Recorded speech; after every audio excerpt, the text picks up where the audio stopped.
यह ताकेरू ओयामा की कहानी है, एक ऐसा लड़का जिसका जीवन लक्ष्य उतना ही गहरा है जितना एक छोटा सा पॉन्ड। वो बस चाहता है कि उसका हाई स्कूल जीवन खूबसूरत लड़कियों से घिरा हुआ हो, एकदम ड्रीमी सा। अपने दिमाग से भी बड़े सपनों और पेड़ पर अटकी बिल्ली जैसी बुरी किस्मत के साथ ताकेरू ने टेनबी एकेडमी में दाखिला लिया है। यह स्कूल पहले सिर्फ लड़कियों के लिए था, लेकिन अब लड़कों के लिए भी खुल चुका है। उसे लगता है कि ये तो सीधा हेवन होगा, लेकिन हकीकत उसके इमेजिनेशन से बहुत अलग है। रोमांस भरे पीसफुल दिनों की जगह ताकेरू खुद को पंचेस, फ्लाइंग किक्स, जानलेवा मैजिकल अटैक्स और ट्रकों से ज्यादा ताकतवर नाराज लड़कियों से बचाने में लगा पाता है। कई बार तो उसे उन बातों के लिए भी मार पड़ जाती है जो शायद उसकी गलती भी नहीं होती, जैसे किसी का दरवाजा खटखटाए बिना ही बाथरूम में घुस जाना।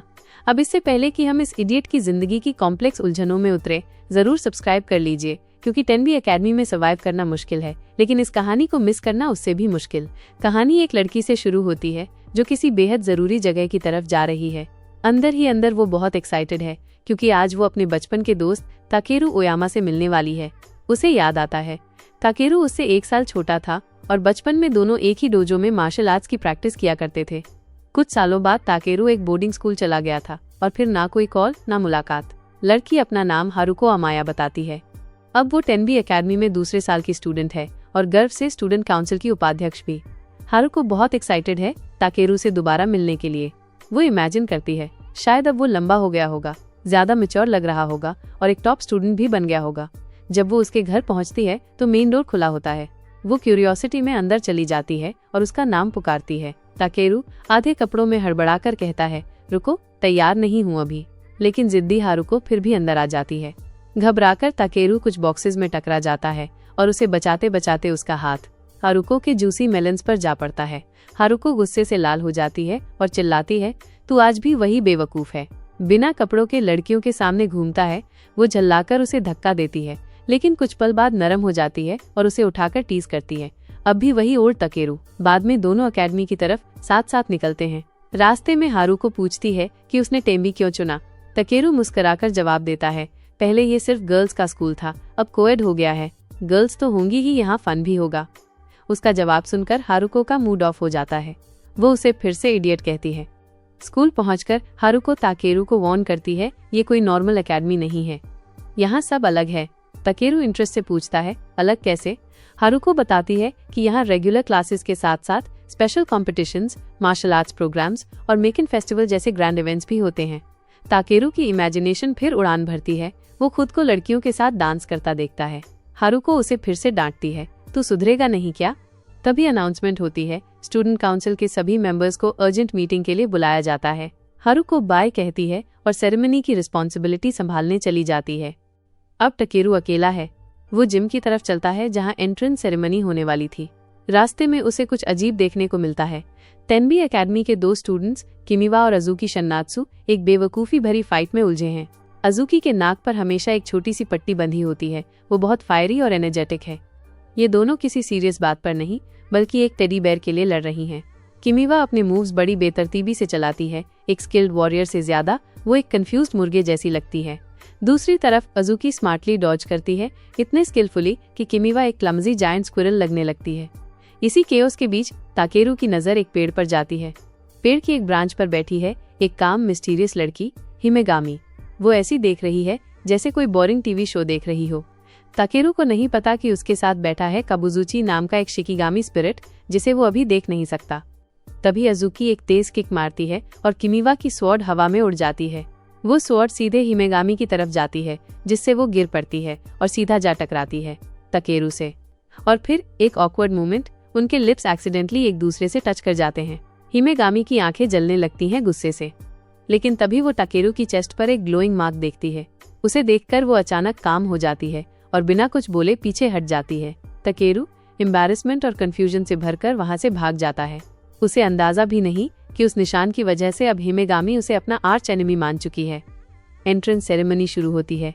स्टेज पर आती हैं एकेडमी की प्रिंसिपल मिनोरी रोकुजू।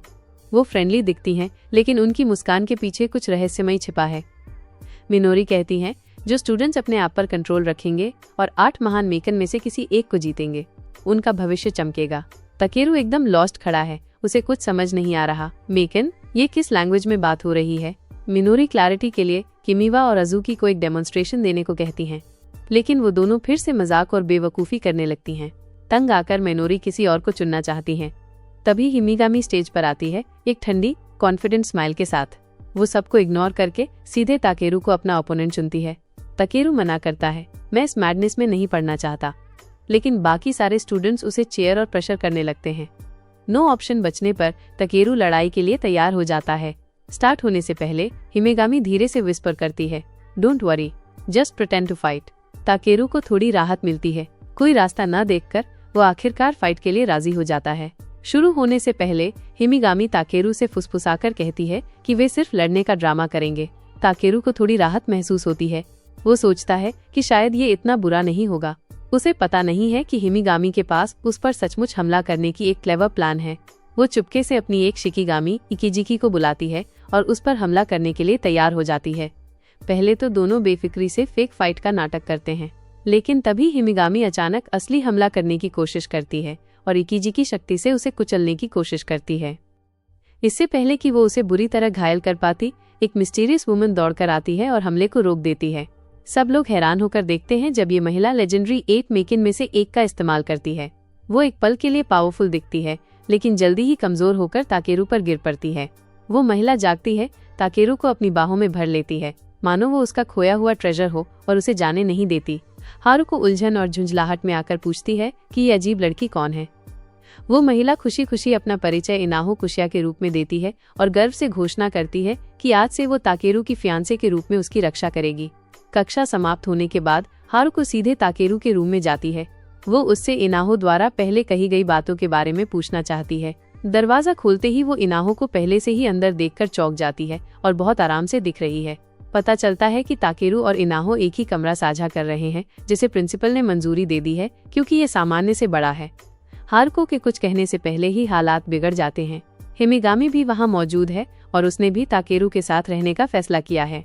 हारुको अपना सामान उठाकर अंदर घुस जाती है और कहती है कि हॉस्टल वार्डन होने के नाते सबको नियंत्रण में रखना उसका कर्तव्य है। अगली सुबह ताकेरू आधी नींद में कमरे से बाहर निकलता है और बाथरूम की ओर जाता है।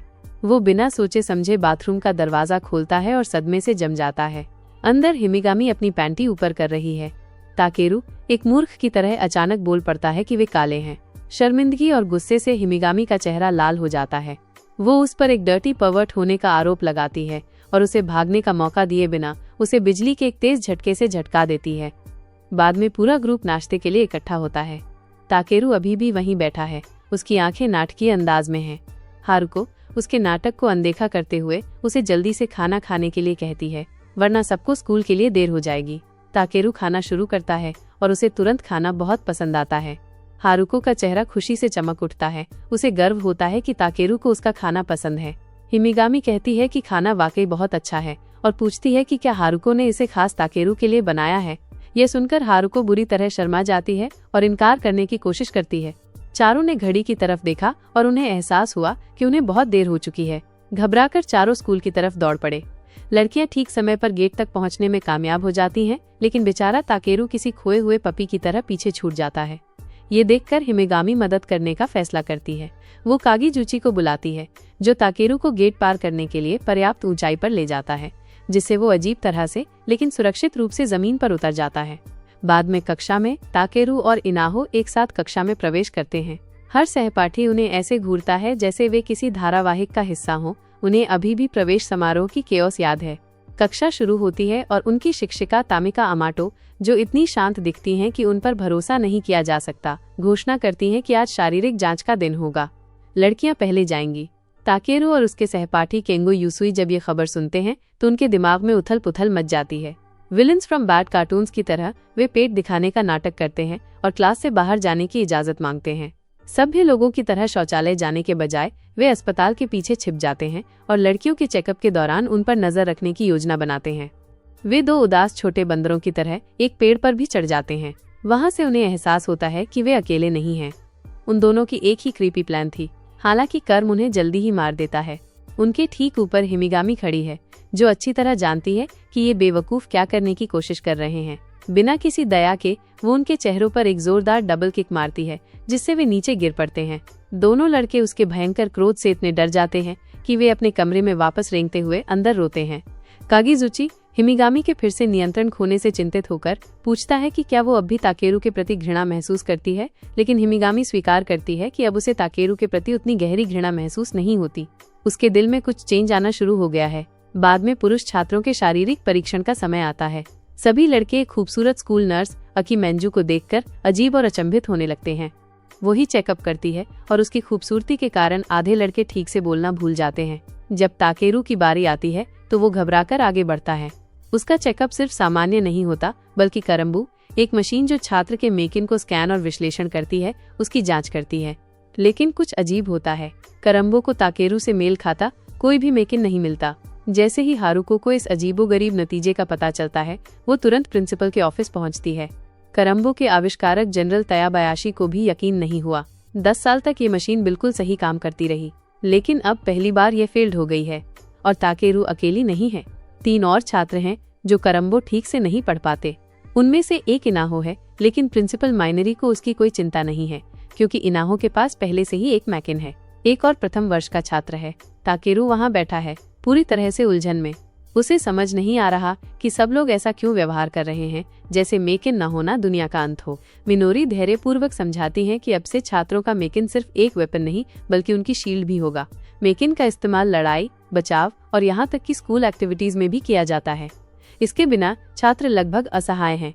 बाद में जब प्रिंसिपल के ऑफिस में सिर्फ मिनोरी और जेन ही बचे होते हैं, तो उनकी बातचीत गंभीर हो जाती है। जेन बताता है कि उसे एक और इंटरेस्टिंग बात मिली है। ताकेरू उनके एक पुराने शिक्षक का बेटा है। जेन ये भी बताता है कि ताकेरू कितना कुछ उसके जैसा दिखता है। वे इनाहो और उसके शक्तिशाली मेकिन कोमोडो के बारे में भी बात करते हैं। ताकेरू हारुको से पूछता है कि क्या वो उसे और इनाहो को स्कूल घुमा सकती है, ताकि वे कोई क्लब चुन सके। हारुको मान जाती है और वे सभी साथ मिलकर अलग अलग क्लबों में जाने लगते हैं। दौरे के दौरान ताकेरू ये देखकर हैरान रह जाता है कि छात्र हर क्लब में अपनी मेकिन कला का कितना इस्तेमाल करते हैं। हर क्लब एनर्जेटिक और एक्शन पैक दिखता है। छात्र गर्व से अपनी पावर्स का प्रदर्शन करते हैं। कुछ मस्त दिखते हैं और कुछ बस दिखावा करते हुए, बहुत ज्यादा कोशिश करते हुए। क्लबों में घूमने के बाद ताकेरू आखिरकार एक फैसला लेता है। उसका फैसला सबसे वियर्ड है। वो कहता है कि वो पिनअप गर्ल फोटो क्लब में शामिल होना चाहता है। इनाहो, ताकेरू से गोंद की तरह चिपकी हुई, झट से कहती है कि वो भी इसमें शामिल होगी।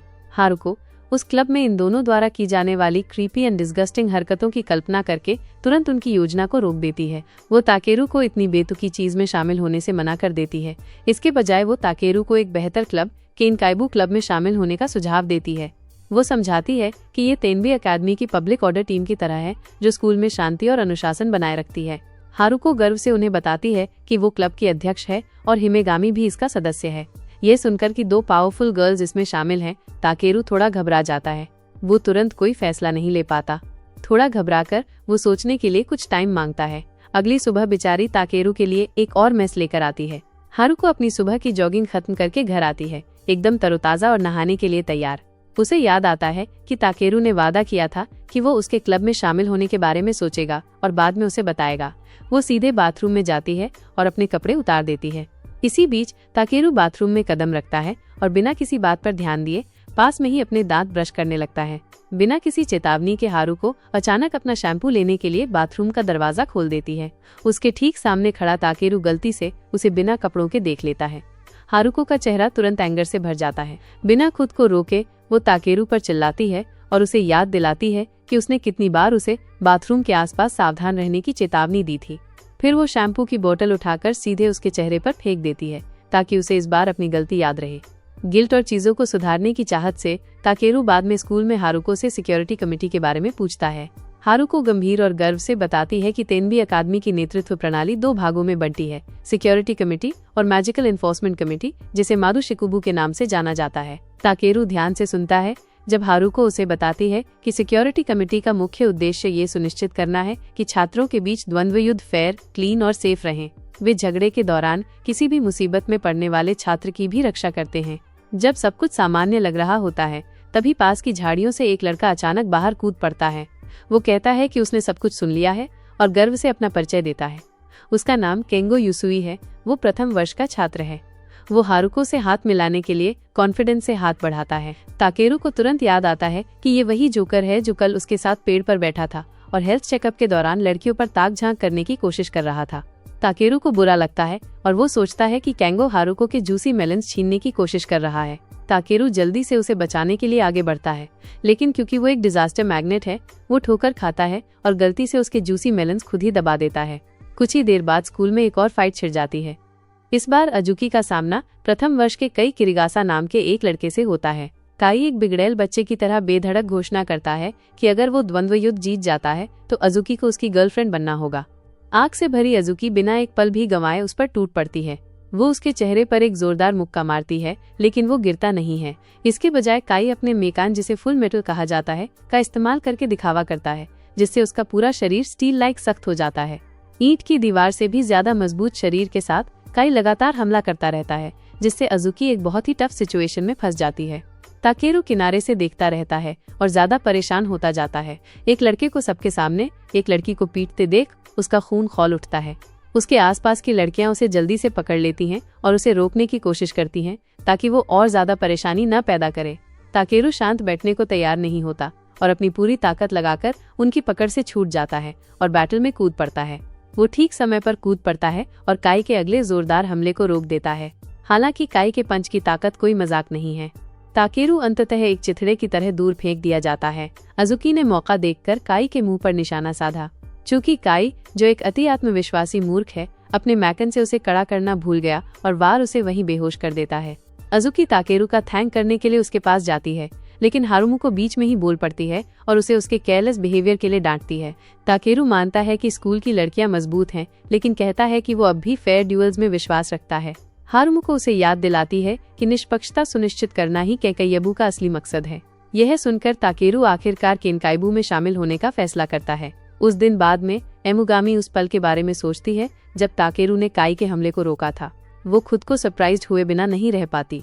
ताकेरू ने जो ताकत दिखाई वो उसे किसी तरह जानी पहचानी सी लगी, मानो उसने बहुत पहले देखी हो। ताकेरू और इनाहो के अलावा उनके सहपाठी केंगो भी केनकाइबू में शामिल होने का फैसला करते हैं।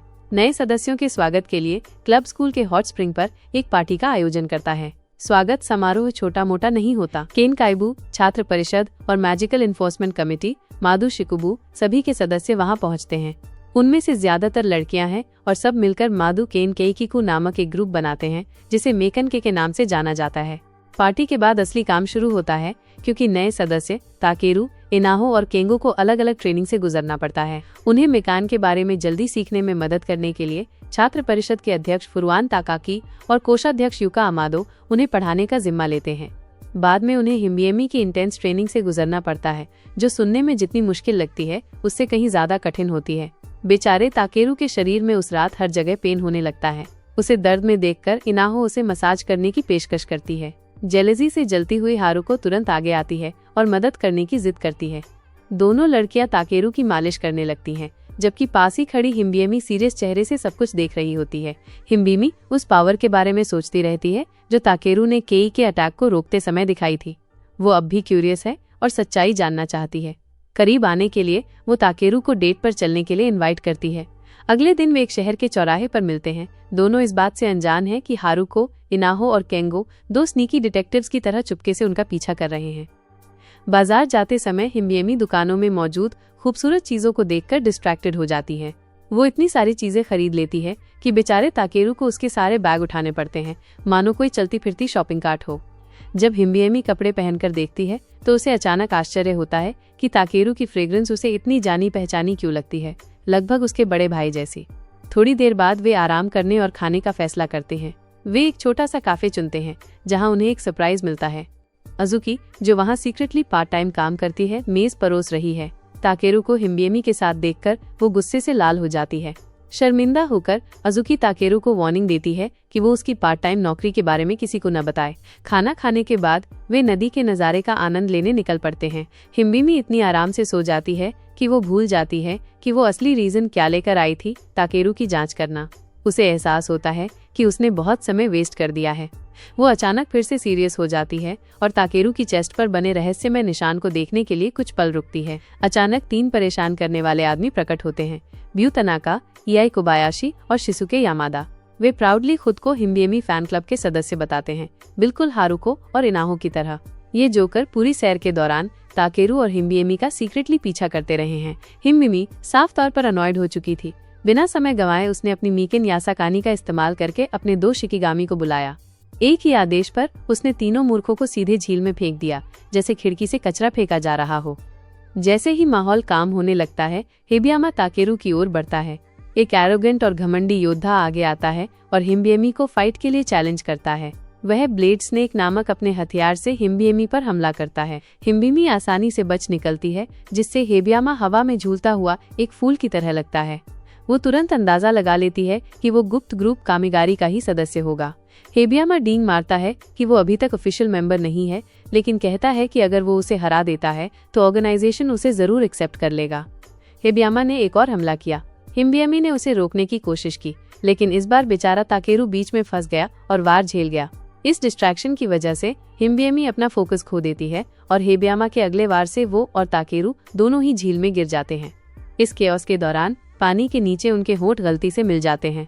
कुछ ऑकवर्ड पलों के बाद वे आखिरकार भीगे हुए और लाल चेहरे के साथ बाहर निकलते हैं। हारुको, इनाहो और बाकी लोगों को तुरंत कुछ स्ट्रेंज सा फील होता है। ताकेरू अलग दिखता है, मानो उसके अंदर कुछ बदल गया हो। हिबियामा फिर से हमला करता है, ये सोचकर कि अब उसका पलड़ा हैवी है, लेकिन इस बार ताकेरू पहले अटैक करता है। एक साफ और जोरदार किक से ताकेरू हिबियामा को ऐसे गिरा देता है जैसे वो मक्खी हो। तभी ताकेरू की चेस्ट पर रहस्यमयी निशान फिर से ग्लो करता है। ये सब देखकर हिम्बिमी को एक शॉकिंग रियलाइजेशन होता है। ताकेरू की शक्ति और एबिलिटीज बिल्कुल उसके बड़े भाई जैसी हैं। ताकेरू कंफ्यूज्ड और थका हुआ सोच रहा है कि आखिर हुआ क्या था, क्योंकि उसे अपनी एक्शंस भी याद नहीं आ रही थी। हिम्बिमी उसके पास आती है और धीरे से कहती है कि उसने उसे बचा लिया। बिना किसी वार्निंग के वो झुकती है और ताकेरू को पहला वाला किस लौटा देती है। हारुको, इनाहो, केंगो और यहाँ तक कि भीगे हुए फैन क्लब के बेवकूफ तनाका, कोबायाशी और यामादा भी शौक और फियर में खड़े हैं, पूरी तरह से स्टन्ड। ताकेरू जिस तरह से खुद को शर्मिंदा करने के तरीके ढूंढता रहता है, उससे इरिटेट होकर हारुको उससे कहती है कि अब से उसे अपना लंच खुद बनाना चाहिए, अपनी स्टुपिडिटी से बचने के लिए दूसरों पर डिपेंड नहीं रहना चाहिए। बाद में अजुकी सुरक्षा समिति के सदस्य चाचा अकासा और एक मेल स्टूडेंट के बीच एक आर्म्ड रेसलिंग मैच का जस्टिस करने में मदद करता है। मैच किसी कॉमेडी शो जैसा लग रहा है। इसके तुरंत बाद छात्र परिषद को एक नई समस्या के बारे में पता चलता है। स्कूल कैंपस में हो रहे बेतरतीब हमले। पीड़ित असमंजस में हैं, उन्हें याद नहीं कि उन पर किसने अटैक किया था। फ्यूरिन और छात्र परिषद के कोषाध्यक्ष यूका अमाटो तुरंत कार्रवाई करते हैं। वे सिक्योरिटी कमेटी के गंभीर सदस्य ताकेरू इरुइची मिनागा को इन अजीबोगरीब हमलों की जांच का काम सौंपते हैं। इस बीच हारुको और छात्र परिषद सचिव किमी साटो दूसरे क्लबों के साथ वार्षिक बजट पर बातचीत करने का उबाऊ लेकिन जरूरी काम संभालते हैं। इरुइची और ताकेरू जांच पड़ताल शुरू करते हैं और घंटों इंटेरोगेशन और सुराग इकट्ठा करने के बाद ताकेरू का पेट जोर जोर से ग्रम्बल करने लगता है, जिससे उसका ध्यान केंद्रित करना मुश्किल हो जाता है। ये देखकर इरुइची उन्हें आराम करते समय खाने के लिए कुछ स्नैक्स देता है। खाना खत्म करने के बाद ताकेरू पानी पीने के लिए इरुइची को कुछ देर के लिए छोड़ देता है। वो थोड़ा आगे बढ़ता है और अचानक कुमी अमियो नाम की एक छात्रा से मिलता है। कुमी उसके पास आती है और कहती है कि उसे पता है कि वो हमलों के पीछे के व्यक्ति की तलाश कर रहा है।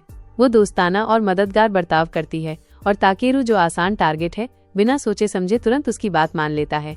लेकिन जब ताकेरू उसे अपना नाम बताता है तो सिचुएशन बदल जाती है। कुमी तुरंत अपना मेकन नेफिला इस्तेमाल करती है, जो एक योयो है जो चिपचिपे मकड़ी के जाले छोड़ता है। ताकेरू जो अचानक शॉक्ड हो जाता है, उसे बहुत देर से एहसास होता है कि वो बिल्कुल भी हिल नहीं सकता। वो पहले से ही कुमी द्वारा बनाए गए स्पाइडर वेब में फंसा हुआ है, जो उसकी असली चालाकी का सबूत है।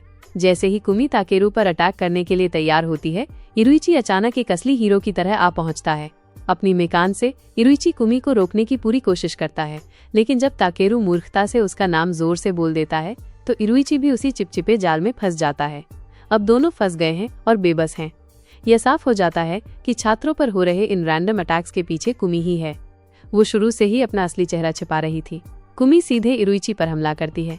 ताकेरू हेल्प के लिए चिल्लाने के बारे में सोचता है, लेकिन इरुइची तुरंत उसे मना कर देता है। वो अपने बाकी साथियों को तब तक डिस्टर्ब नहीं करना चाहती जब तक बहुत जरूरी ना हो। इस बीच हारुको ताकेरू के किसी मैसेज का इंतजार करती है, लेकिन कुछ नहीं आता। वो चिंता करने लगती है। हारुको को एहसास हो जाता है कि कुछ गड़बड़ है। वो बिना वक्त गंवाए खुद ताकेरू और इरुइची को ढूंढने निकल पड़ती है। जब कुमी फिर से हमला करती है तो इरुइची उसे रोकने की पूरी कोशिश करता है, जिससे एनर्जी का एक विस्फोट होता है, जिसे हारुको दूर से ही देख लेती है। एक और छात्र की मदद से हारुको तुरंत उस जगह पहुंच जाती है और क्योंकि कुमी को उसका नाम पहले से ही पता है, वो अपने स्पाइडर वेब मेकन का इस्तेमाल करके हारुको को भी ट्रैप करने की कोशिश करती है। बाकियों की तरह हारुको कोई फूल नहीं है। उसकी पावर चिपचिपे जाल को पूरी तरह से नजरअंदाज कर देती है, जिससे कुमी की प्लानिंग पल भर में फेल हो जाती है। हारुको जानना चाहती है कि कुमी ये सब क्यों कर रही है। कुमी को मेकन कई के कुछ ऊंचे पद वाले लोग याद आते हैं जिन्होंने उसे पहले परेशानी दी थी। उसका असली मोटिव सीधा और मूर्खतापूर्ण है। वो अपनी नाराजगी निकालने के लिए मेकन कई के हायर ऑफिशियल से लड़ना चाहती है। हारुको ये सेल्फिश रीजन सुनकर गुस्से में आ जाती है। बिना एक पल गंवाए वो अपना मेकान मुराकुमो स्वर्गीय तलवार निकाल लेती है। ये 8 फेमस मेकान में से एक है जिसकी डिस्ट्रक्टिव पावर के कारण लोग इसे फियर्ड वेपन कहते हैं। इस पावरफुल हथियार का इस्तेमाल करके हारुको कुमी की मेकान शक्ति को तुरंत पूरी तरह से न्यूट्रलाइज कर देती है। हताश कुमी फिर से अटैक करती है, लेकिन इस बार हारुको एक ही बार में उसके मेकान को डिस्ट्रॉय कर देती है और एक पावरफुल स्ट्राइक से उसकी मूर्खता का एंड कर देती है। उसने एक बार फिर साबित कर दिया है कि वो स्कूल की सबसे स्ट्रॉन्ग लड़की है। इस बीच मेकन कई के बाकी सदस्य चिंतित हो जाते हैं क्योंकि उन्हें अभी तक ताकेरू से कोई न्यूज नहीं मिली है। हेमुगामी हमेशा की तरह काम रहते हुए सभी को चिंता ना करने के लिए कहती है। वो उन्हें याद दिलाती है कि हारुको पहले से ही वहाँ मौजूद है। हेमुगामी के अनुसार जब हारुको सीरियस हो जाती है तो पूरे स्कूल में कोई भी उसके सामने टिक नहीं सकता। अगली सुबह क्लासरूम में इनाहो गलती से अपनी डेस्क पर सो जाती है। सपने में उसे 8 साल पहले की एक घटना याद आती है जब वो ट्रेनिंग ले रही थी। वो देखती है कि नन्हा ताकेरू उसकी ओर आ रहा है और तब उनकी पहली मुलाकात हुई थी। जब वो जागती है तो ताकेरू उसे बताता है कि तत्व का सेल्फ प्रैक्टिस क्लास शुरू होने वाला है। इनाहो को एहसास होता है कि कक्षा में वो अकेली लड़की बची है और वो जल्दी से अपने कपड़े बदलने के लिए बाहर भागती है। बाद में कक्षा में इनाहो ताकेरू को सरप्राइज से देखती है। ताकेरू एक छोटी सी कांच की गेंद के अंदर हिरण के बच्चे को कंट्रोल करने में कामयाब हो जाता है, जो देखने में बहुत कठिन लगता है। योरुची कैजुअली कह देता है कि हारुको जैसी किसी के लिए ऐसा करना इजी है, जिससे ऐसा लगता है कि ये कोई बिग डील नहीं है। वे इस बात पर भी डिस्कशन करते हैं कि उस दिन क्या हुआ था जब हारुको ने उस क्रेजी लड़की को हराया था जिसने सारी परेशानियां खड़ी की थी। ताकेरू केंगो और योरुची को बताता है कि कुमी को अपने शिकारों पर अटैक करने की याद नहीं है। थोड़ी देर बाद मिनोरी काई को क्लासरूम के सामने बुलाती है ताकि वो स्टूडेंट्स को एक नई टेक्निक दिखा सके जो वे सीख रहे हैं। मिनोरी एक्सप्लेन करती है कि अगर कोई उसके इंस्ट्रक्शंस का ध्यान से पालन करे तो वो इस टेक्निक का प्रदर्शन कर सकता है, चाहे उसके पास मेकान ना हो। जब मिनोरी इस तकनीक का प्रयोग करती है तो इसकी एनर्जी इतनी जबरदस्त होती है कि काई कमरे में किसी रैग डॉल की तरह उछलकर गिर जाता है। सौभाग्य से काई समय रहते अपने मैकेनिज्म फुल मेटल को एक्टिवेट कर लेता है ताकि उसके शरीर को किसी सीरियस इंजरी से बचाया जा सके। अगर उसने ऐसा नहीं किया होता तो शायद वो खुद को दीवार से टकरा रहा होता। दोपहर में जब ताकेरू घर जाने वाला होता है, हारुको उसे रोक लेती है और एक फेवर मांगती है। उसे मार्केट जाना है क्योंकि उसे अभी भी छात्र परिषद कार्यालय में कुछ अर्जेंट काम कंप्लीट करना है। ताकेरू अग्री कर जाता है और तभी उसे इनाहो पास में दिखाई देती है। साथ की चाहत में वो उससे पूछता है कि क्या वो उसके साथ चलना चाहेगी। इनाहो बिना सोचे समझे खुश होकर हाँ कह देती है क्योंकि उसे भी अपने लिए कुछ स्नैक्स खरीदने हैं। छात्रावास लौटते हुए बारिश थमने का नाम ही नहीं ले रही थी। वे शहर के चौराहे पर थोड़ी देर के लिए रेस्ट करने का फैसला करते हैं। वहीं बैठी इनाहो धीरे से कहती है कि पिछले ड्रीम में भी बारिश हो रही थी। ताकेरू अभी भी अनवय सोचता है कि इनाहो असल में क्या कहना चाह रही है। उसे वो पहली मुलाकात याद नहीं आ रही और कोई स्पेसिफिक मेमोरी भी नहीं आ रही। इनाहो उसे कुछ सटल हिंट्स देने की कोशिश करती है, होपिंग कि शायद उसे याद आ जाए, लेकिन ताकेरू कंफ्यूज ही रहता है। उसे बचपन में किया हुआ वो प्रॉमिस बिल्कुल भी याद नहीं। निराश होकर इनाहो उसे उसका पास्ट याद दिलाने की कोशिश छोड़ देती है। वो अपनी उदासी को एक हल्की सी स्माइल के पीछे छिपा लेती है। थोड़ी देर और बैठने के बाद ताकेरू फाइनली कहता है कि उन्हें घर चलना चाहिए क्योंकि बारिश और तेज हो रही है। इनाहो उनकी बातों से आहत होकर चुपचाप थोड़ी देर और रुकने का निर्णय लेती है। वो ताकेरू को पहले जाने देती है जहां वो अपनी मेमोरीज के साथ बारिश में अकेली बैठी रहती है। कुछ मिनट बाद केंगो देखता है कि इनाहो पहाड़ों की ओर अकेली भटक रही है। अपने ख्यालों में खोई इनाहो को एक छोटी सी बिल्ली चुपचाप बैठी मिलती है और वो उसे केयरफुल तरीके से उठा लेती है। वापस छात्रावास में हारुको आती है और जब उसे पता चलता है कि ताकेरू वापस आ गया है लेकिन इनाहो को पीछे छोड़ आया है तो उसे तुरंत कुछ गड़बड़ का एहसास होता है। सारा शोर सुनकर हिमिगामी इरिटेट होकर अपने कमरे से बाहर आ जाती है। वो बिना टाइम वेस्ट किए ताकेरू को डांटती है और कहती है कि भले ही उसे पास्ट की बातें याद न हो, लेकिन कम से कम अब उसे इनाहो की फीलिंग्स की रिस्पेक्ट करनी चाहिए। लेक्चर सुनने के बाद खुद को गिल्टी और थोड़ा शर्मिंदा फील करते हुए ताकेरू इनाहो को ढूंढने निकल पड़ता है। छात्रावास के बाहर उसकी मुलाकात केंगो से होती है जो हमेशा की तरह बेकार है, लेकिन फॉर्चुनेटली उसे पता है कि इनाहो कहाँ गई है। केंगो के दिए गए डायरेक्शंस को फॉलो करते हुए ताकेरू पहाड़ों की ओर चलता है।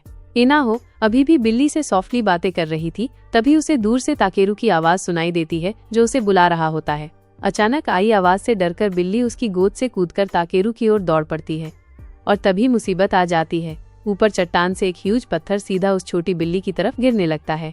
अपने नए सीखे हुए स्किल्स का इस्तेमाल करते हुए ताकेरू समय रहते बिल्ली को पकड़ लेता है और उसे बचा लेता है, लेकिन डिजास्टर यही नहीं रुकता। ऊपर से और भी चट्टानें गिरने लगती हैं। डेंजर को भांपते हुए इनाहो बिना हेजिटेशन के अपने मीका वेपन कुमुडो का यूज करती है ताकेरू को बचाने के लिए। ताकेरू किसी तरह उठ खड़ा होता है, लेकिन जैसे ही उसे लगता है कि सब सेफ है, इनाहो बेहोश होकर जमीन पर गिर जाती है। कोई और ऑप्शन न होने पर ताकेरू उसे अपनी पीठ पर उठा लेता है और धीरे धीरे छात्रावास की ओर निकल पड़ता है। अब बिल्ली भी उनके साथ सेफली चल रही होती है। उसके माथे पर क्रॉस जैसा निशान देखकर वे उसका नाम मंजी रख देते हैं। एक और अजीब दिन तब खत्म होता है जब ताकेरू को एक बार फिर ये रियलाइजेशन होता है कि उसकी जिंदगी उसके चारों तरफ मौजूद लड़कियों की वजह से ही इंटरेस्टिंग है। उसे अब भी वो बचपन वाला मैरिज प्रॉमिस याद नहीं जो उसने इनाहो से किया था।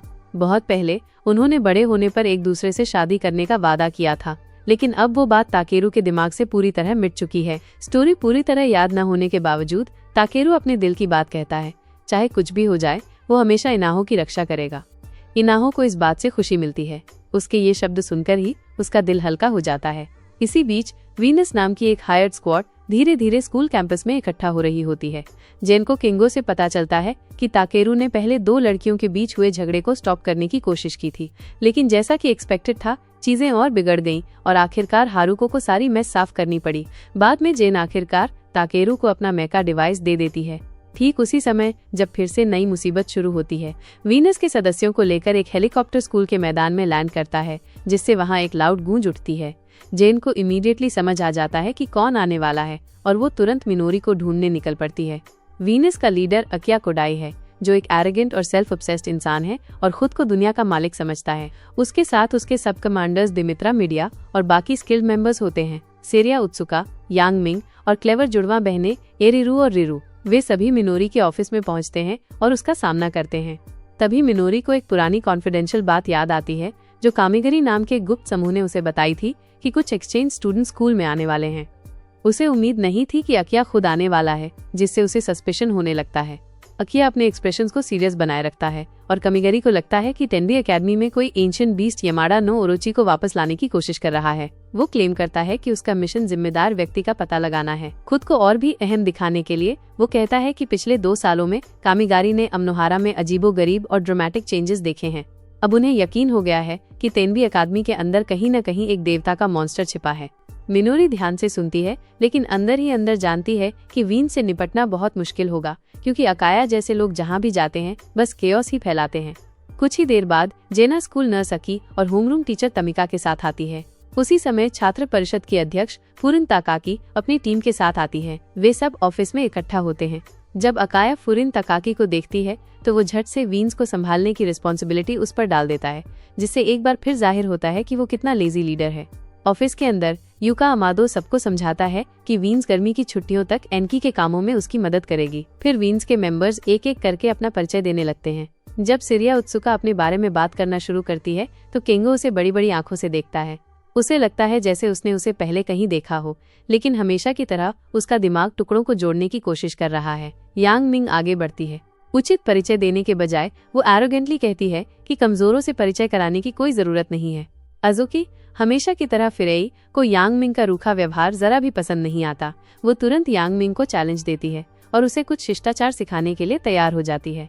चूंकि मिकिन केई और वीन्स के सदस्यों के बीच लड़ाई की इजाजत नहीं है, इसलिए वे एक गेम के जरिए अपनी दुश्मनी मिटाने का फैसला करते हैं।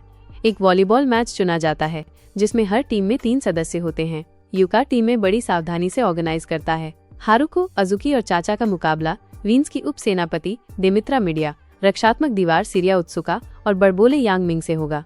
अकी रेफरी की भूमिका में आता है और इस नाटक को लेकर बहुत उत्साहित दिखता है। कोडामा, इनाहो और किमी ने खुद को चेयर लीडिंग टीम के रूप में तैयार कर लिया है और जोर जोर से चिल्लाने के लिए तैयार हैं। मैच शुरू होता है और टेंशन तेजी से बढ़ता है। फुरो और ताकाकी, जो हमेशा दांव बढ़ाने में माहिर होते हैं, पहले ही एक खतरनाक बेट लगा चुके थे कि अगर मिकिन केई हार गई तो उन्हें वीन्स के साथ जाने के लिए मजबूर होना पड़ेगा। दोनों टीमें अब अपनी पूरी ताकत से खेल रही हैं, ये जानते हुए कि उनका प्राइड, सम्मान और भविष्य दांव पर है। दोनों तरफ से अंक बढ़ते जा रहे हैं और खेल हर मिनट और भी थ्रिलिंग होता जा रहा है। यांग मिंग, जो कभी भी निष्पक्ष नहीं खेलती, अचानक मैच के दौरान अपनी मिकिन का इस्तेमाल करने का फैसला करती है। इस गंदी हरकत से अजुकी फ्यूरियस हो जाती है और वो तुरंत पलटवार करती है क्योंकि वो पीछे नहीं रहना चाहती। लड़ाई को बढ़ता देख देमित्रा भी सीरियस होने का फैसला करती है। पीछे न छूटने के लिए हारुको अपने दिग्गज मिकिन मुराकुमो को सामने लाती है। जब देमित्रा हमला करने की कोशिश करती है तो हारुको उसका डटकर मुकाबला करती है। उनके मिकिन की ताकत इतनी जबरदस्त होती है कि पूरा जिम लगभग उड़ जाता है। दूसरी तरफ ताकेरू किसी तरह ऐसा दिखता है जैसे वो इस पागलपन के दौरान सिरिया की रक्षा कर रहा हो, जिससे सिरिया को ये भ्रम हो जाता है कि वो उसे एक चमकदार आर्मर्ड वॉरियर की तरह बचा रहा है। वॉलीबॉल मैच अंततः ड्रॉ पर समाप्त होता है क्योंकि पूरी जगह लगभग नष्ट हो चुकी होती है और कोई भी ये नहीं बता पाता कि कौन जीता। चूंकि कोई स्पष्ट विजेता नहीं है, इसलिए दोनों टीमें एक दूसरे की ताकत को पहचानने और इसे बराबर करने पर अग्री हो जाती हैं। वे एक यादगार ग्रुप फोटो भी खिंचवाते हैं। हालांकि कुछ लोग स्पष्ट रूप से अपनी मुस्कान जबरदस्ती दिखाते हैं। अगले दिन वीनस के सदस्य आधिकारिक तौर पर कक्षाओं में जाने लगते हैं। सिरिया ताकेरू की कक्षा में शामिल हो जाती है और उसे जल्दी ही पता चल जाता है कि वो सिर्फ एक लड़ाकू ही नहीं बल्कि एक मशहूर टीम नेट आइडल भी है। जिम में जो कुछ हुआ उसके बाद सिरिया ताकेरू को बहादुर और नेक समझकर उसकी एडमिरेशन करने लगती है, लेकिन उसे ये एहसास नहीं होता कि वो एक ऐसे लड़के के प्यार में पड़ गई है जो आधे समय अपने ही पैरों पर ठोकर खाता है। जुड़वा बहनें एरिरू और रीरू हिमिगामी की कक्षा में पहुंच जाती हैं। यांगमिंग अपने विशाल अहंकार के साथ इजुकी की कक्षा में पहुंच जाती है, जबकि देमित्रा को हारुको की कक्षा में रखा जाता है। किमी हिमिगामी की जुड़वा बहनों एरिरू और रीरू के बारे में अपने थॉट साझा करती है। वो उन दोनों का वर्णन ऐसे करती है मानो वे डॉल्स हों, बाहर से बिल्कुल बेजान और बेजान, लेकिन उनके प्यारे चेहरों के नीचे बहुत कुछ छिपा हुआ है। खेल के मैदान में यांगमिंग फिर से दिखावा करती है। वो लंबी कूद में गैरेट और इजुकी दोनों को हरा देती है और उसके चेहरे पर एक बड़ी सैटिस्फाइड स्माइल है, मानो उसने अभी अभी ओलंपिक गोल्ड मेडल जीत लिया हो। स्कूल की दूसरी तरफ हारुको को पता चलता है कि देमित्रा आश्चर्यजनक रूप से प्याज काटने में बहुत अच्छी है। हारुको उसके इस कोमल पक्ष को देखकर देमित्रा से कहती है कि वो हर समय एक सख्त सिपाही की तरह व्यवहार करना बंद करे और एक बार तेनबी अकादमी में जीवन का जॉय लेने की कोशिश करे। उस दिन बाद में वीन्स के सदस्य इकट्ठा होते हैं और अपने पहले स्कूल के एक्सपीरियंस के बारे में बातें करते हैं। अब पूरी तरह से मोहित हो चुकी सिरिया कहती है कि वो ताकेरू के साथ डेट पर जाना चाहती है। उसके सहकर्मी, जो कि बहुत ही जिज्ञासु और उपद्रवी होते हैं, खुशी खुशी इस आइडिया का समर्थन करते हैं। वे जानते हैं कि ताकेरू अक्सर हारुको, इनाहो और हिमिगामी से घिरा रहता है। ये तीनों लड़कियां उसे अपनी निजी संपत्ति की तरह मानती हैं। ये जानते हुए वे ये सुनिश्चित करने के लिए सीक्रेट प्लान्स बनाने लगते हैं कि ये लड़कियां सिरिया की आगामी डेट में इंटरफेयर न करें। सिरिया अगले दिन ताकेरू के साथ अपनी डेट की सावधानी पूर्वक प्लानिंग करती है। सब कुछ स्मूथली चले, ये सुनिश्चित करने के लिए देमित्रा को हारुको, इनाहो और हिमिगामी को ताकेरू से दूर रखने का मिशन दिया जाता है, चाहे कुछ भी हो जाए। अगली सुबह ताकेरू अपनी कक्षा में जाता है और उसे एक स्ट्रेंज सरप्राइज मिलता है। उसकी मेज के नीचे एक लव लेटर छिपा हुआ है। ताकेरू, मानो उसे अभी अभी कोई टिकिंग बॉम्ब मिला हो, घबराकर केंगो की नजर पड़ने से पहले ही चिट्ठी छिपा देता है। लंच ब्रेक के दौरान ताकेरू चुपके से चिट्ठी पढ़ने के लिए बाथरूम में घुस जाता है। बदकिस्मती से चुपके चुपके चलने का मास्टर केंगो अगले कमरे में चुपचाप हर शब्द सुन रहा होता है। केंगो एक क्यूरियस डिटेक्टिव की तरह तुरंत हारुको और हिमिगामी को खबर देने के लिए दौड़ पड़ता है। चूंकि प्रेम पत्र पर कोई नाम नहीं लिखा है, हारुको सोचने लगती है कि इसे किसने लिखा होगा और उसकी कल्पनाएं वाइल्ड हो जाती हैं। कुछ ही देर बाद फुरुन ताकाकी और युका एक और बुरी खबर लेकर आते हैं। फुरुन ताकाकी उन्हें बताता है कि घंटाघर के पीछे बहुत बड़ी मैस है। मेजों का ढेर किसी पागल किले की तरह लगा हुआ है। फिर वो हारुको और हिमिगामी को ये पता लगाने का आदेश देती है कि ये गड़बड़ी किसने की और चालाकी से उनका ध्यान ताकेरू का पीछा करने से हटा देती है। दोपहर बाद कक्षा के बाद इनाहो ताकेरू को साथ घर चलने के लिए बुलाने की प्लान बनाती है, लेकिन जब वो उसकी कक्षा में पहुंचती है तो ताकेरू पहले ही जा चुका होता है। केंगो अपने हमेशा की तरह आधे अधूरे दिमाग से 2 और 2 जोड़कर अंदाजा लगाता है कि ताकेरू शायद प्रेम पत्र में बताई गई मीटिंग स्पॉट पर गया होगा। इस बार केंगो सही साबित होता है। इनाहो ताकेरू को ढूंढने लगती है और जल्द ही उसे चारों ओर बिखरे हुए स्नैक्स से भरे कागज के थैले मिल जाते हैं। दूर से उसे एक बड़ा सा भरवा टॉय दिखाई देता है जो अजीब तरह से ताकेरू जैसा दिखता है। इनाहो, जो प्यारी तो है लेकिन थोड़ी ज्यादा ही भरोसेमंद है, सोचती है कि टॉय असल में ताकेरू है और वही उसके लिए सारे स्नैक्स लाया है। उसे जरा भी अंदाजा नहीं है कि धूर्त जुड़वा एरिरू और रीरू उसे व्यस्त रखने और सिरिया की ताकेरू के साथ तय डेट को रुइन करने से रोकने के लिए ये पूरा नकली जाल बिछा रहे हैं। जुड़वां बच्चे दूर से सब कुछ देख रहे हैं, शायद इस बात पर हंस रहे हैं कि उनकी सिली प्लान कितनी कारगर साबित हो रही है। ताकेरू बैठक स्थल पर खड़ा है और भी उलझन में है। वो सोच रहा है कि लेटर राइटर अभी तक क्यों नहीं आया। उसके मन में शक की सुई घूमने लगती है। उसे तो यहाँ तक लगता है कि शायद केंगो ने उसे प्रैंक करने और उसका समय बर्बाद करने के लिए ये सब गढ़ा होगा। वो थोड़ी देर इंतजार करता है और आखिरकार सिरिया आ जाती है और सच्चाई सामने आ जाती है। सिरिया ने ही चिट्ठी लिखी थी। इस बात को मानने में थोड़ी असहजता महसूस करते हुए ताकेरू उसके साथ डेट पर जाने के लिए अग्री हो जाता है। वे कुछ नाश्ता करने के लिए रुकते हैं, लेकिन चुपचाप खाना इम्पॉसिबल हो जाता है। वहाँ से गुजरते हुए कई लोग उन्हें घूरे बिना नहीं रह पाते, खासकर इसलिए क्योंकि सिरिया की ब्यूटी सबका ध्यान अपनी ओर खींच लेती है। थोड़ी देर बाद सिरिया ताकेरू को एक बड़े आलीशान घर में ले जाती है, जिससे पूरा मामला और भी सस्पिशियस लगने लगता है। घंटाघर के पास मेजों के ढेर के पास हारुको और हिमिगामी उस दृश्य की जांच करते हैं। हिमिगामी को तुरंत एहसास होता है कि कोई उन पर स्पाइंग कर रहा है। पता चलता है कि अपराधी कोई और नहीं बल्कि यांग मिंग है, जो एक धूर्त ट्रिक्स्टर की तरह व्यवहार करने के अलावा और कुछ नहीं कर सकता। मेजो और उनके ढेर को देखकर हिमिगामी को तुरंत एहसास होता है कि ये सब उन्हें वहाँ फंसाने की एक चाल थी। कुछ ही देर बाद इनाहो वहाँ पहुँचती है। उसके हाथ में अभी भी एक बड़ा सा भरवा टॉय है, जिसे वो ताकेरू समझती है। वो उलझन में है, सोचती है कि उसके पीछे खड़ा ताकेरू इतने समय से इतना चुप क्यों है। हारुको को उसे बताना पड़ता है कि उसके हाथ में एक भरवा खिलौना है, असली ताकेरू नहीं। इनाहो को आखिरकार सच्चाई का पता चलता है और वो डिसहार्टेंड हो जाती है। तभी हिमिगामी की तेज नजरों वाली शिकिगामी यांग मिंग के समूह से चुराया गया एक कागज का टुकड़ा वापस ले आती है। इसकी बदौलत उन्हें ताकेरू और सिरिया की डेट के लिए आखिरी मंजिल का पता चलता है। ये जानकारी उन्हें चौंका देती है। इसमें बताया गया है कि सिरिया ताकेरू को SNM हारुको और इनाहो नाम की किसी चीज के लिए एक झोपड़ी में ले गई है। बुरा सोचकर वे घबरा जाते हैं और उसे रेस्क्यू करने के लिए दौड़ पड़ते हैं, क्योंकि उन्हें लगता है कि सिरिया कुछ अजीब और पागलपन करने वाला है। हिमिगामी यांग मिंग से निपटने के लिए पीछे रह जाती है, उसकी बकवास बंद करने के लिए तैयार।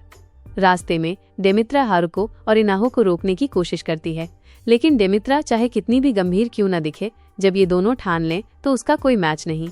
वे आसानी से उसके आगे निकल जाते हैं। पुराने घर में पहुंचकर इनाहो बिना किसी हिचकिचाहट के अपनी कला का इस्तेमाल करती है और किसी सुपर हीरो की तरह दरवाजा तोड़ देती है। अंदर उन्हें बिल्कुल अलग नजारा मिलता है जिससे उन्हें डर था। ताकेरू वहां शांति से बैठा बस सिरिया को खुशी से सिंग एंड डांस करते हुए देख रहा था। आखिरकार पता चलता है कि SNM का मतलब बस सॉन्ग एंड म्यूजिक है, न कि कोई पागलपन जैसा उन्होंने सोचा था। केंगो और ताकेरू बचपन के उत्साह से भरे खिड़की के नीचे एक सीढ़ी बनाते हैं, कुछ अनोखा और अनफॉरगेटेबल करने का सपना देखते हैं। केंगो किसी घटिया एक्शन फिल्म के किरदार की तरह उत्साहित कहता है कि तेनबी अकादमी में आने का असली मकसद कभी भी गंभीर योद्धाओं में महारत हासिल करना, उन्हें बनाना और बनना नहीं था। उनका असली लक्ष्य हमेशा से एक ही रहा है, स्कूली जीवन का फन, हर दिन मौज मस्ती करना और राजाओं की तरह जीना। ताकेरू बिना सोचे समझे मान जाता है। वो आगे कहते हैं कि चाहे कितनी भी मुश्किलें आए, वे कभी हार नहीं मानेंगे। उनके लिए तेनबी अकादमी एक निजी हेवन है, न कि एक उबाऊ प्रशिक्षण मैदान। कहानी 3 दिन पहले की है। केंगो सभी लड़कों को एक सीरियस मीटिंग के लिए इकट्ठा करता है। वो गर्व से खड़ा होकर बताता है कि हाल ही में जिंदगी कितनी अनफेयर हो गई है। वो बताता है कि लड़कियां लड़कों को लगातार अपने हिसाब से ढाल रही हैं, उन पर पाबंदियां लगा रही हैं और उन्हें किनारे लगा रही हैं। वो पूछता है कि क्या उसकी स्थिति ठीक लग रही है। सभी लड़के थके हुए और फ्रस्ट्रेटेड चिल्लाते हैं कि ये बिल्कुल भी ठीक नहीं है। एक सच्चे क्रांतिकारी लीडर की तरह महसूस करते हुए केंगो कहता है कि अगर वे एकजुट होकर लड़ें तो वे अपनी स्कूल की फ्रीडम वापस पा सकते हैं। प्रेजेंट डे छात्र परिषद कक्ष में केंगो नाटकीय ढंग से कागजों का एक बड़ा ढेर लेकर अंदर आता है और उन्हें छात्र परिषद अध्यक्ष फुरुन ताकाकी के सामने पटक देता है। हर कागजों पर उन लड़कों के सिग्नेचर्स हैं जो उससे सहमत हैं। फुरुन ताकाकी उलझन में पड़ जाता है और पूछता है कि ये सब क्या है। केंगो गर्व से इसे लड़कों की आत्मा की स्क्रीम्स कहते हैं, जिससे ये बात वास्तविकता से कहीं ज्यादा गंभीर लगती है। वो बताते हैं कि स्कूल के लड़के नाराज हैं क्योंकि लड़कियों ने तैराकी की कक्षाओं को लिंग के आधार पर अलग करने की मांग की है। बेशक लड़कों को लग रहा है कि उन्हें इस फन से बेवजह वंचित रखा जा रहा है। लड़कों के सामने हीरो बनने की कोशिश करते हुए केंगो एक ब्रिलियंट आइडिया सुझाता है। स्कूल के स्विमिंग पूल में मुर्गों की लड़ाई की प्रतियोगिता करके सब कुछ निपटा दो। फ्यूरिन ताकाकी, जिसे पीस से ज्यादा केओस पसंद है, बिना सोचे समझे तुरंत इस क्रेजी प्लान को मंजूरी दे देती है। इसका मतलब है कि अब लड़कियों को अपने स्विमसूट्स पहनकर मुकाबले के लिए मजबूर होना पड़ेगा। फ्यूरिन ताकाकी खुशी खुशी जज की भूमिका निभाती है, मानो किसी क्वीन की तरह खड़ी होकर इस पागलपन पर राज कर रही हो। युका माइक्रोफोन पकड़ लेती है और कमेंटेटर बन जाती है। हर छोटी सी घटना को डू और डाई मोमेंट की तरह पेश करती है। किलोमीटर ऑफिशियल रिकॉर्ड कीपर बन जाती है और हर रिजल्ट को नोट करती है। मैच तेजी से इंटेंस होता जाता है। लड़के और लड़कियां दोनों ही कड़ी टक्कर देते हैं, लेकिन किसी तरह लड़के अपनी पकड़ बनाए रखते हैं और उम्मीद से बेहतर परफॉर्म करने लगते हैं। अंत में प्रतियोगिता में केवल ताकेरू और सिरिया ही बचे रह जाते हैं। कॉन्फिडेंट सिरिया घोषणा करती है कि अब वो अपनी पूरी ताकत लगा देगी। वो ताकेरू को खुद को तैयार रखने के लिए कहती है और चेतावनी देती है कि आगे जो आने वाला है वो शायद उसे संभाल ना पाए। सिरिया जबरदस्त ताकत लगाती है, जिससे स्विमिंग पूल में एक मैसिव वेव पैदा हो जाती है। ताकेरू उस लहर की चपेट में आकर उसके साथ बहने लगता है, जैसे कोई पत्ता तूफान में उड़ता है। हारुको, जो किनारे से देख रही है जो कुछ भी हो रहा है, उसे देखकर पूरी तरह शॉक्ड है। जीत को लेकर आश्वस्त सिरिया ताकेरू को अटैक करने के लिए उकसाती है। देमित्रा को लगता है कि जीत लगभग पक्की है, वो भी आगे बढ़ने लगती है। लेकिन तभी कुछ स्ट्रेंज होता है। देमित्रा खिड़की के पास एक आकृति देखती है और ध्यान से देखने के लिए रुक जाती है। उसे एहसास होता है कि ये कोई आम व्यक्ति नहीं है, ये वो है जो सब कुछ बदल सकता है। इस मिस्टीरियस अराइवल को देखकर ताकेरू अचानक आगे बढ़ना बंद कर देता है। सिरिया इतनी ज्यादा उत्साहित कि उसे कुछ होश नहीं, बिना ब्रेक के रॉकेट की तरह सीधा ताकेरू से टकरा जाती है। हारुको गुस्से से लाल हो जाती है जब वो देखती है कि सिरिया ताकेरू से ऐसे चिपकी हुई है जैसे कोई हैप्पी कैट तकिया ढूंढ रही हो। सिरिया ताकेरू को चिढ़ाने लगती है, उसे सबके सामने और भी शर्मिंदा करने की कोशिश करती है। देमित्रा और यांग मिंग, जिन्हें सिरिया की बैकअप बनना था, पूरी तरह से अपना ध्यान खो बैठती हैं। ताकेरू सही मौका देखकर तेजी से आगे बढ़ता है और सिरिया के हेडबैंड को पकड़ लेता है, जिससे उसकी टीम मैच जीत जाती है। युका, जो ऑफिशियल की भूमिका में था, जोर से घोषणा करता है कि ताकेरू ओयामा ने प्रतियोगिता जीत ली है। लड़के खुशी से उछल पड़ते हैं, जैसे उन्होंने कोई चैंपियनशिप जीत ली हो। इसी बीच एक एनिग्मेटिक फिगर सब कुछ देखकर धूर्त मुस्कान के साथ खड़ा रहता है। यांग मिंग उलझन में देमित्रा से पूछती है कि वो अचानक क्यों रुक गई।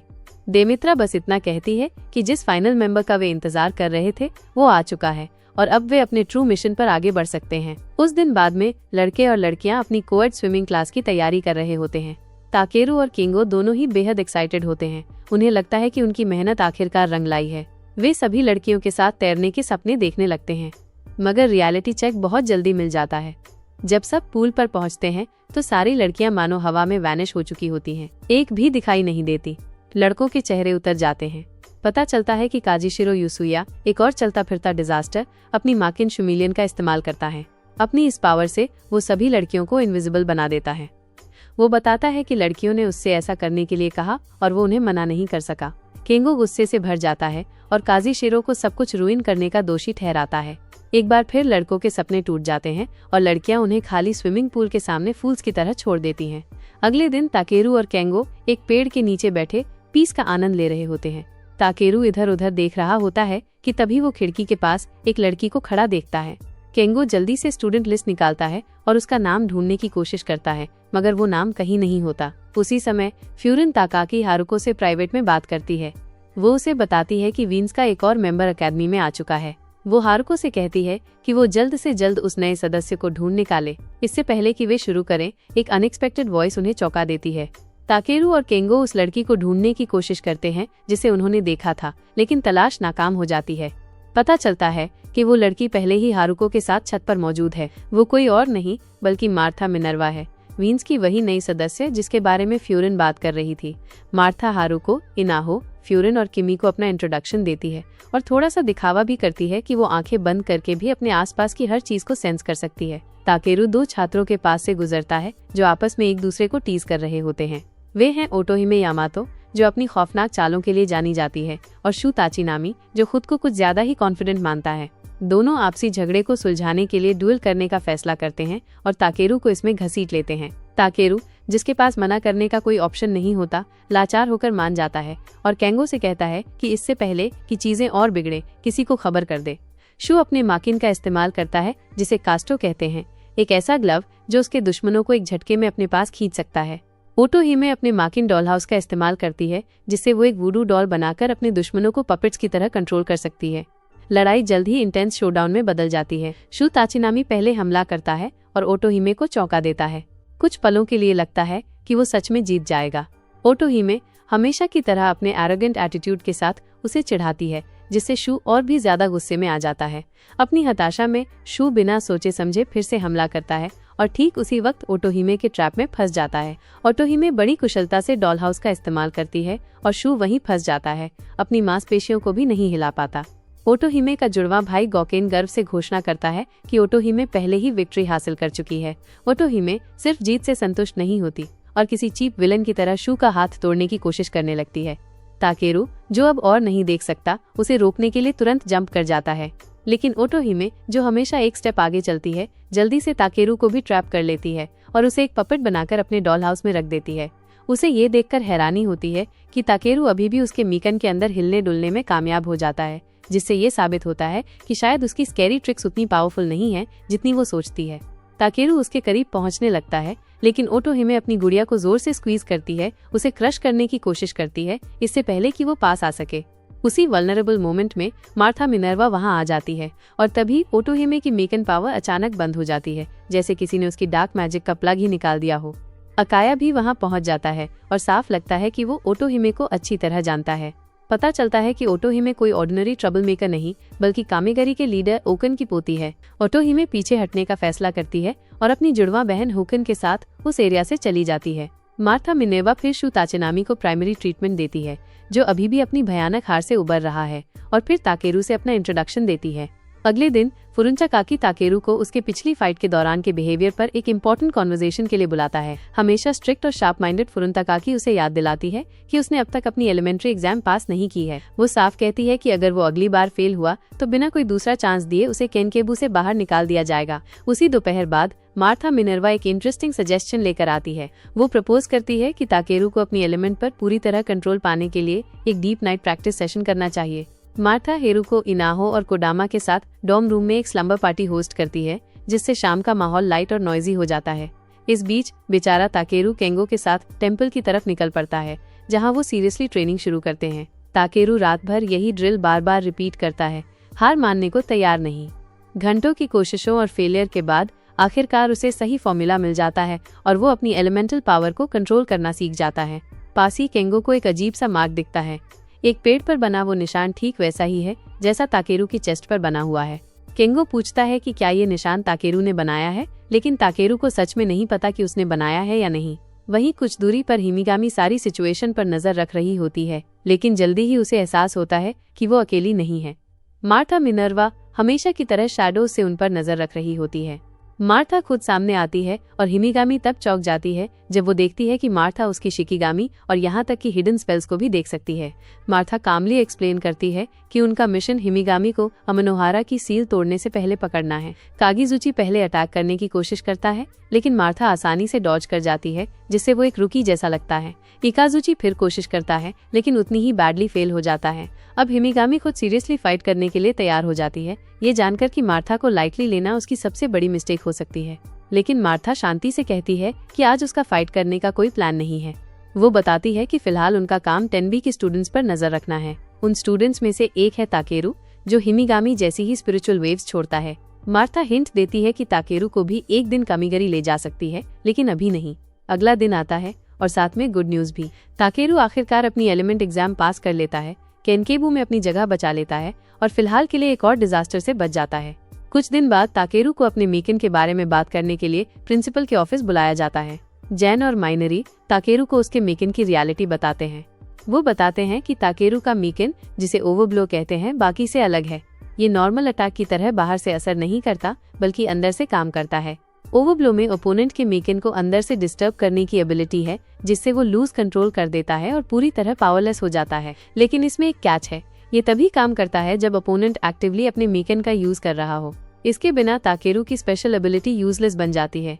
थोड़ी ही देर बाद मेकेंकी के members upcoming summer training camp के लिए मीटिंग करते हैं।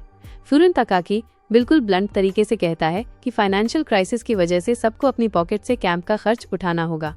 ये सुनकर टीम हैरान हो जाती है, खासकर वो लोग जिन्होंने अपना अलाउंस पहले ही उड़ा दिया है और अब उनके पास कुछ भी नहीं बचा। मीटिंग के बाद ग्रुप बाहर आता है और देखता है कि मिनोरी बुलेटिन बोर्ड पर कुछ चिपका रही है। वो एक कलरफुल पोस्टर होता है जो एक मेड कैफे के इवेंट का एडवर्टाइजमेंट कर रहा होता है, वही कैफे जहां इजुकी पहले से काम करती है। कैफे एक्स्ट्रा हेल्पर्स ढूंढ रहा होता है एक लिमिटेड टाइम स्पेशल इवेंट के लिए। पैसों की तंगी में पूरा ग्रुप बिना किसी हेजिटेशन के वहां अप्लाई कर देता है। नौकरानी कैफे की पॉपुलैरिटी रातों रात स्काई रॉकेटिंग हो जाती है, लेकिन बढ़ती भीड़ के साथ साथ वहां केओस भी बढ़ने लगता है। इजुकी ये सोचकर कि आज बस एक आम दिन होगा, कैफे पहुंचती है और जब वो बाहर कस्टमर्स की लंबी लाइन देखती है तो हैरानी और झटके से लगभग बेहोश हो जाती है। वहां उसे पता चलता है कि मिकिनकी के बाकी सदस्य पहले से ही अंदर काम में जुटे हैं और इस हसल से बचने की पूरी कोशिश कर रहे हैं। उन्हें अंदाजा नहीं होता कि पर्दे के पीछे ओटोहिमे चुपचाप सब कुछ ऑब्जर्व कर रही है।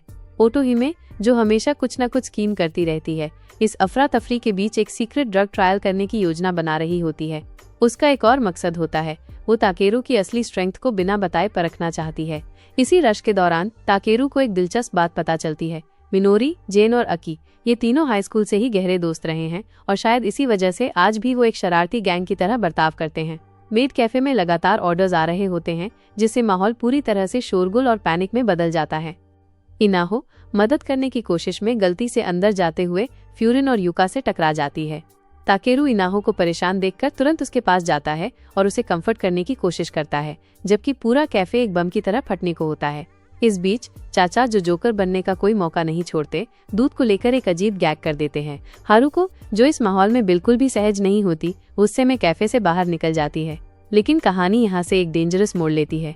ओटोहिमे जो किसी लो बजट विलन से कम नहीं है, हारुको पर हमला करने के लिए एक रहस्यमयी हमलावर भेज देती है। शुरुआत में सबको लगता है कि हारुको बस थोड़ी देर के लिए कूल डाउन करना चाहती है, लेकिन मिनटों के बाद भी जब वो नहीं लौटती तो बेचैनी बढ़ जाती है। ताकेरू खुद उसे ढूंढने का फैसला करता है। बाहर ओटोहिमे हारुको को अकेला देख लेता है और हमला करने का सही मौका पाता है। अचानक कोई हारुको पर अटैक कर देता है। हारुको खुद को बचाने के लिए जल्दी से अपना हेवेंस गेट खोलती है, लेकिन दुश्मन उसकी डिफेंस को तोड़ देता है। अगले हमले से खुद को बचाने के लिए हारुको को अपनी मुराकुमो क्षमता का सहारा लेना पड़ता है। ताकेरू पूरी स्पीड से दौड़ते हुए ठीक समय पर पहुंचता है और दुश्मन का वार रोकता है, लेकिन उसकी कोशिश के बावजूद दुश्मन की पावर हावी होती है और वो ताकेरू को पीछे धकेल देता है। उसी वक्त अजुकी किसी स्टॉर्म की तरह वहां पहुंचती है और पूरी ताकत से दुश्मन पर स्मैश करती है, जिससे वो बेहोश हो जाता है। कुछ ही पलों में मिनोरी, जेन और अकी भी जांच के लिए पहुंचते हैं और दुश्मन के चारों तरफ इकट्ठा हो जाते हैं। जब वे दुश्मन की आंखों पर पड़ा कवर हटाते हैं तो उन्हें पता चलता है कि हमला करने वाला और कोई नहीं बल्कि कैफे का क्रॉस ड्रेसिंग मैनेजर कैथरीन है। कैथरीन जो आम दिनों में भी अजीब हरकतें करता है, ये सब अपनी मर्जी से नहीं कर रहा होता। सामने आता है कि वो भी उन कई लोगों में से है जो कामिगारी के कब्जे में आ चुके हैं। जेन बताती है कि कुछ साल पहले एक सीक्रेट ऑर्गेनाइजेशन कामिगारी ने तेनबी अकादमी पर कब्जा करने की कोशिश की थी। अकादमी ने अपने मिकिन से रेजिस्ट किया, लेकिन फिर भी कई छात्र कामिगारी के शिकंजे में आ गए, जिनमें कैथरीन भी शामिल थी। ये सुनकर ताकेरू को याद आता है कि जिन छात्रों से उसकी लड़ाई हुई थी वो सब भी इसी डार्क गेम का हिस्सा थे। हालांकि ओटोहिमे अपनी योजना में फेल हो जाती है, लेकिन उसका केओस फैलाना रुकता नहीं। थोड़ी देर बाद उसकी जुड़वा बहन किक्यो आ जाती है। पता चलता है कि उसे उनके ग्रैंडफादर ने भेजा है।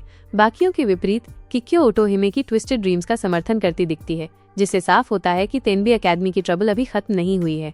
अगले दिन जब हारुको स्कूल पहुंचने ही वाली होती है, कोई अचानक उसका किडनैप कर लेता है और कामिगारी के सीक्रेट बेस में ले जाता है। ताकेरू और हिमगामी केनकाइबू पहुंचते हैं इस उम्मीद में कि वो वहां होगी, लेकिन उन्हें पता चलता है कि हारुको वहां नहीं है। हालांकि उसने कहा था कि वो स्टूडेंट काउंसिल ऑफिस जा रही है।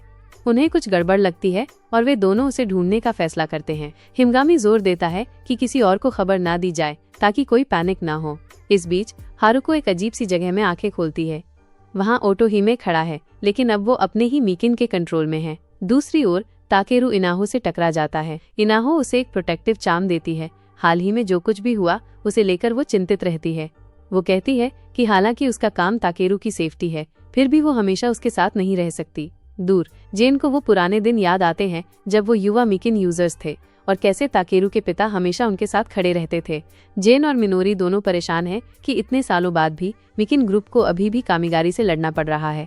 मिनोरी को लगता है कि शायद उनके पुराने मेंटर को सब पहले से पता था, इसलिए उन्होंने ताकेरू को एनबी अकेडमी भेजा। अचानक एक रहस्यमयी औरत ताकेरू के पास आती है। वो उससे कहती है कि अगर उसे हारुको को बचाना है तो उसे अमानोहारा जाना होगा। फिर वो खुद को कामिगारी का सदस्य बताती है और बेहोश हो जाती है। बिना समय गंवाए ताकेरू अमनोहारा की ओर दौड़ता है। वहां पहुंचकर उसे किक्यो उसका वेट करती मिलती है। वो बिना किसी चेतावनी के उस पर स्ट्राइक कर देती है। उसकी रफ्तार इतनी तेज होती है कि ताकेरू को डॉज करना मुश्किल हो जाता है। जैसे जैसे किक्यो हमला बढ़ाता है, ताकेरू को अपनी माँ की मौत की यादें सताने लगती हैं। एक जोरदार झटके से वो एक पत्थर से टकराता है, जिस पर ठीक वैसा ही मार्क बना होता है जैसा उसकी छाती पर है।